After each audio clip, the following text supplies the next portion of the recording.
চট্টগ্রামে অগ্নিঝুঁকিতে রয়েছে বেশিরভাগ সরকারি ভবন, অফিস, আদালত, হাসপাতাল, কোথাও নেই অগ্নি নির্বাপন ব্যবস্থা।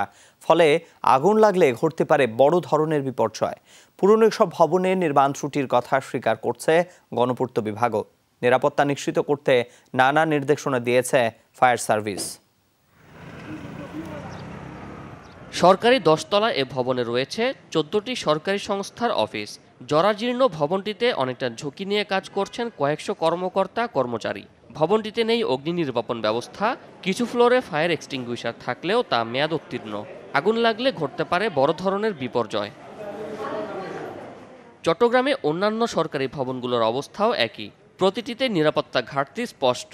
নেই underground water reservoir, emergency exit, jockey pump কিংবা অগ্নি নিরাপত্তা সরঞ্জাম। এমনকি চট্টগ্রাম মেডিকেল কলেজ হাসপাতালের মতো স্পর্শকাতর স্থাপনাও রয়েছে ঝুঁকিতে। পুরনো ভবন অনেকদিন আগে তৈরি, যখন প্রাথমিক পরিকল্পনা গ্রহণ করা হয় তখন সেভাবে রাখা হয়নি। যেহেতু এখানে মেডিকেল গ্যাস জিনিসপত্র ইউজপত্র হচ্ছে, ঝুঁকি তো থাকবে। ঝুঁকি মোকাবেলার জন্য আমরা প্রস্তুত আছি। ফায়ার সার্ভিসের জরিপেও ধরা পড়েছে সরকারি ভবনগুলোর নানা ত্রুটি।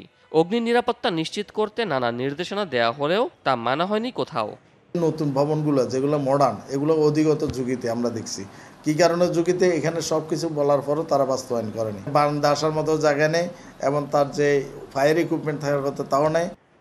পুরনো ভবনগুলোর নির্মাণ ত্রুটির কথা স্বীকার করছে গণপূর্ত বিভাগও। তবে তাদের দাবি, সাম্প্রতিক সময়ে নির্মিত ভবনগুলো তুলনামূলক নিরাপদ, যেখানে রয়েছে ফায়ার হাইড্রেন্ট সহ আগুন নিরোধক সব ব্যবস্থা।